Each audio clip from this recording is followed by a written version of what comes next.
Self Sanjay Lunawat. माध्यमिक शिक्षा विभाग के लिए पुस्तकालय ग्रेड 3 सीधी भर्ती परीक्षा की स्कीम आपकी स्क्रीन पर है। एक ही प्रश्न पत्र होगा, 11 से 2 बजे की अवधि में, यानी कुल 3 घंटे का है। इस एक ही प्रश्न पत्र के 2 भाग हैं। भाग अ में जीके हैं, जिसमें राजस्थान का इतिहास, कला, संस्कृति, साहित्य, परंपराएं, विरासत एवं राजस्थान का भूगोल, इनसे संबंधित प्रश्न पूछे जाएंगे। यह भाग अ 100 अंकों का है। इसी प्रकार जो भाग ब है उसमें library and information science and basic knowledge of computer, इस क्षेत्र से प्रश्न पूछे जाएंगे।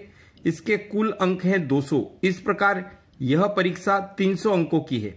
यहां पर याद रखिए कि सभी प्रश्न मल्टी चॉइस क्वेश्चन यानी ऑब्जेक्टिव यानी बहुविकल्पी होंगे और सभी प्रश्नों के अंक समान होंगे। जो 2 सबसे महत्वपूर्ण बातें हैं कि परीक्षा में न्यूनतम उत्तीर्णांक 40% निर्धारित है। अगर आप 40% यानी 300 का 40% होते 120, उससे कम अंक लाते हैं तो आप नियुक्ति के लिए पात्र नहीं होंगे। और प्रत्येक गलत उत्तर के लिए 1/3 यानी 1/3 ऋणात्मक अंकन किया जाएगा। यानी अगर आपने 3 प्रश्न गलत किए और 1 प्रश्न सही किया तो आपका टोटल क्या रहेगा? 0 रहेगा।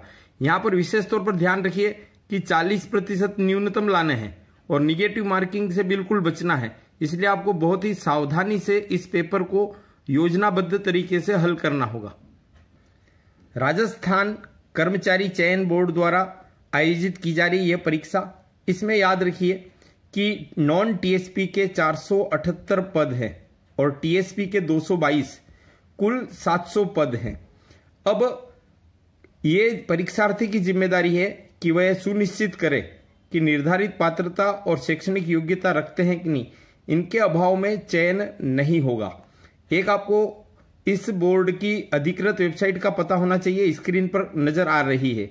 इस पर दी गई जानकारी को ही सही माने, बाकी किसी झांसे में या किसी भ्रामक प्रचार में भटके नहीं।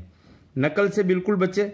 आपराधिक प्रकरण अगर दर्ज होगा तो न्यूनतम 3 वर्ष की सजा या 2,000 रुपए का जुर्माना अथवा दोनों तरह की सजा एक साथ हो सकती है और आपका कैरियर समाप्त हो जाएगा। रेल या बस की छत या पायदान पर बैठकर या खड़े होकर यात्रा नहीं करें। अब यहां पर एक बात ध्यान रखिएगा कि आपको निर्धारित केंद्र पर 1.5 घंटे पूर्व उपस्थित हो जाना है। यानी अगर 11 बजे जैसे कल परीक्षा है तो आपको 9:30 बजे सेंटर पर चले जाना है, ताकि तलाशी के दौरान आपको तसल्ली से पूरा समय मिले। और परीक्षा कक्ष में आपको आधे घंटे पूर्व प्रवेश दिया जाएगा। प्रश्न पत्र 5 मिनट पूर्व दिया जाएगा, प्रश्न पत्र और ओएमआर शीट। तो आप उस पर अपनी निर्धारित जो एंट्री है, रोल नंबर वगैरह, वह लिख सकते हैं। लेकिन प्रश्न पत्र परीक्षा प्रारंभ होने का जो समय है वह घंटी बजने पर ही खोलें। अभी कोरोना महामारी, कोरोना वायरस डिसीज 19, इससे जो इस वैश्विक महामारी से बचाव के लिए फिजिकल डिस्टेंस यानी जो आपको है 2 गज की दूरी और मास्क है जरूरी, उसका पालन करें। मास्क लगाकर जाना अनिवार्य है। सेंटर पर ही हैंड सैनिटाइजर और तापमान माप की व्यवस्था की जा रही है, उसमें आपको सहयोग करना है। याद रखिए, प्रोविजनल ई सर्टिफिकेट, एक मूल फोटोयुक्त पहचान पत्र, कोई भी हो सकता है, वो वोटर आईडी, आधार कार्ड, पासपोर्ट, ड्राइविंग लाइसेंस, इनमें से कुछ एक साथ में ले जावे।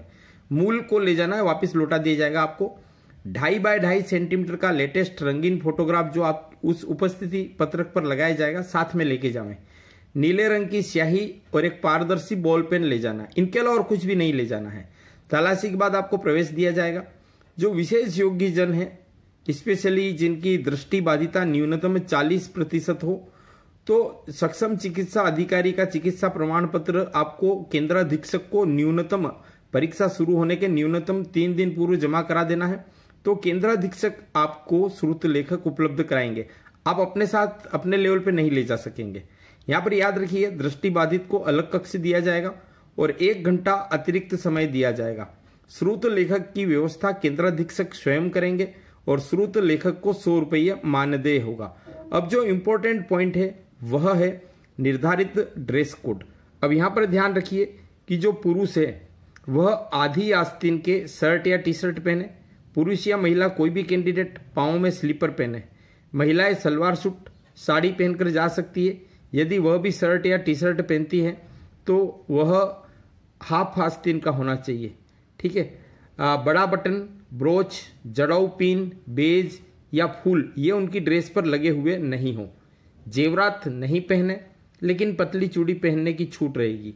यद्यपि ड्रेस कोड के लिए आपको राजस्थान कर्मचारी चयन बोर्ड की अधिकृत वेबसाइट का अध्ययन कर लेना चाहिए। इसके बाद भी कोई कंट्रोवर्सी होती है तो केंद्र के अधिकारी का निर्णय मान्य होगा। यहाँ पर आपको एक चीज और ध्यान रखनी है कि जब भी ये जो प्रश्न पत्र, मास्टर प्रश्न पत्र और उसकी की आंसर की वेबसाइट पर अपलोड हो तो उसके 3 दिन अर्थात 72 घंटे की अवधि में आपको अपनी आपत्ति दर्ज करानी है। प्रत्येक आपत्ति पर निर्धारित प्रक्रिया से 100 रुपये आपको शुल्क जमा कराना है। ध्यान रखने योग्य कुछ बिंदु और है कि परीक्षा कक्ष में 24 विद्यार्थी की क्षमता का वह होना चाहिए और उससे अगर कम क्षमता है तो 16, 20, 24, 28 इस प्रकार के गुणक में परीक्षार्थियों की सीटिंग अरेंजमेंट होगी। 40 परीक्षार्थी से अधिक होने पर 2 कक्ष बनाए जाएंगे। कोशिश की जाएगी कि प्रत्येक परीक्षार्थी को न्यूनतम 2 वर्ग मीटर जगह मिल सके। यहां पर आपको यह ध्यान रखना है कि जैसे ही आपकी परीक्षा चालू हो 5 मिनट के भीतर ही OMR आंसर शीट या प्रश्न पत्र के जो कटा फटा हो, अपूर्ण रूप से मुद्रित हो या कोई पेज गायब हो तो उसकी शिकायत करें 5 मिनट के भीतर ही। परीक्षा समाप्ति के 5 मिनट पूर्व दरवाजे बंद कर दिए जाएंगे। सारी आंसर शीट कलेक्ट कर ली जाएगी। यहाँ पर एक विशेष बात यह है कि OMR शीट की 2 कॉपी होगी, तो जो कार्बन कॉपी है वह परीक्षार्थी को दे दी जाएगी। अब परीक्षा कक्ष में जब परीक्षा शुरू होती है उसके 30 मिनट बाद तक और परीक्षा समाप्त होने के 30 मिनट पहले तक की इस अवधि में परीक्षार्थी को किसी भी कारण से बाहर नहीं जाने दिया जाएगा, यथा शौचालय या मूत्रालय। अगर जाना हो तो परीक्षा प्रारंभ होने के 30 मिनट बाद ही जा सकेंगे और परीक्षा समाप्त होने के 30 मिनट पहले तक जा सकेंगे। परीक्षार्थी को ध्यान रखना है कि वह अपने निर्धारित स्थान पर बैठे, किसी एब्सेंट परीक्षार्थी की जगह पर नहीं बैठे। पुनः आप सभी को परीक्षा हेतु हार्दिक शुभकामनाएं। शांति से, तसल्ली से एक एक प्रश्न को पढ़े, जो प्रश्न आता जाए उसे करते जाए। याद रखिए कि जीके का एक बड़ा रोल होगा, क्योंकि जो ऑप्शनल पेपर है लाइब्रेरी साइंस वाला उसमें लगभग सभी कैंडिडेट थोड़ा बहुत तो नॉलेज रखते ही हैं। आप 40% वाली जो न्यूनतम सीमा है उसका बराबर ध्यान रखिए, नेगेटिव मार्किंग से बचिए और रिलैक्स होकर के परीक्षा दीजिए। पुनः सभी को हार्दिक शुभकामनाएं। धन्यवाद। जय हिंद।